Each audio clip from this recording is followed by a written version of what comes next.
Breaking news. We interrupt this program with urgent developments, delivering the facts straight from the source. We turn it over now to Editing Ryan, live at the scene.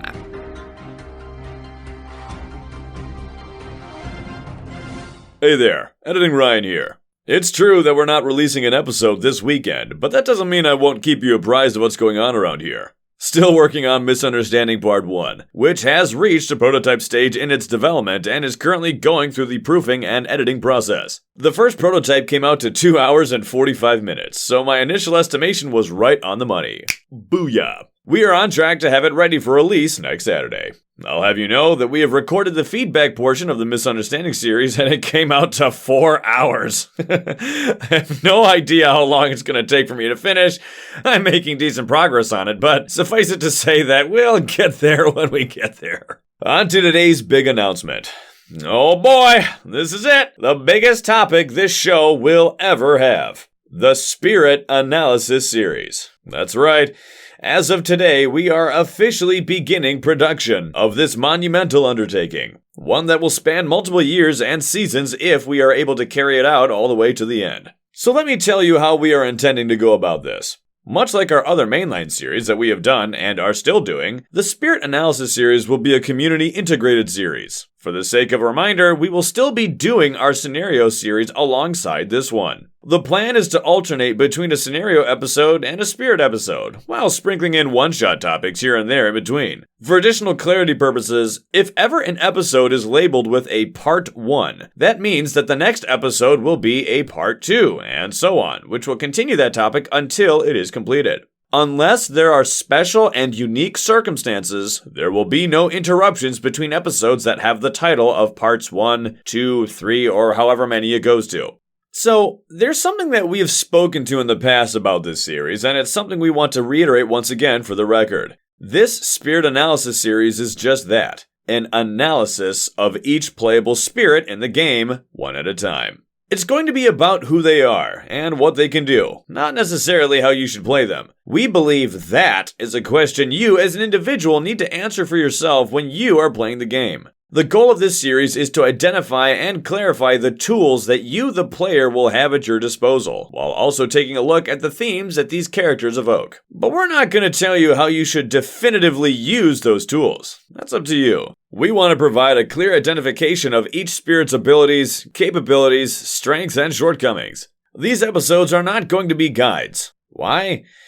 Well, because in-depth guides on how to play each spirit turn by turn and whatnot are freaking huge and would take a literal eternity to read on the air, where they would become incredibly boring and ingratiatingly monotonous. Now, we will still bring up tips or perhaps advice that we think is appropriate for the character at certain points where we think it's applicable. But just understand that when we do so, we are giving our own personal opinions on this character. There are scores of ways to play each spirit, and each one of us has our own preferred playstyle on how to use them. We simply don't have the time to exhaustively explore the ins and outs of each possible playstyle that a spirit may have. Another reason why we are not doing guides is because there are so many wonderful in-depth guides that are already in existence that have been penned by minds much more experienced and enlightened than mine or John's. We do not intend to try to take away from that pre-existing market, which is why analysis is the product that we intend to produce. We don't want these episodes to be the only place you ever visit for tips on how you should play a certain character. This community is vast, and it is full of people who would love to help. So we'd encourage you to still investigate various guides and videos that people have made, as well as to continually encourage you to always give the spirit a spin for yourself, to try to find your own favorite strategies. We intend for each analysis to be handled in 2 parts. Part 1 will contain our thoughts about the spirit, while Part 2 will be yours.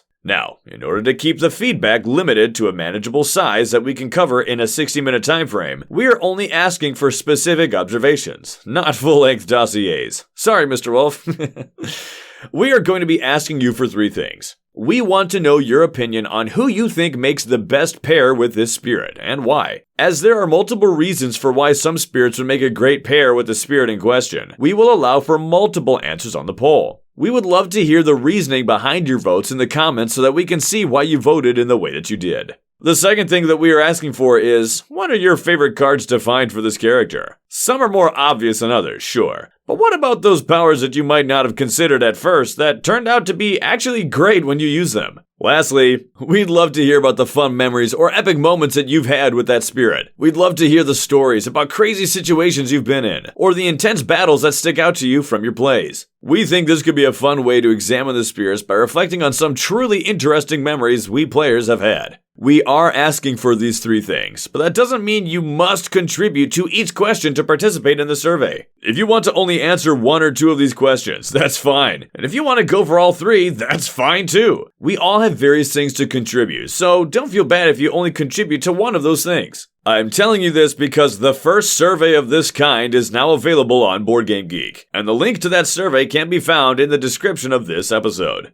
The first spirit to have the honor of kicking off this mammoth series is one that is near and dear to Eric's heart, and many of our hearts. It is none other than Lightning Swift Strike. I will inform you that we are looking for feedback about the base version of the character, and not for any of the aspects. John and I will speak to them briefly, but we want to take a look at the foundation of a character before we look at how it is tweaked. Besides, we already did a series on aspects in Season 1. Moving on to another note, yesterday was a historic day for John and I, for we have just done our very first 6-player game in real life. Oh, it was dope.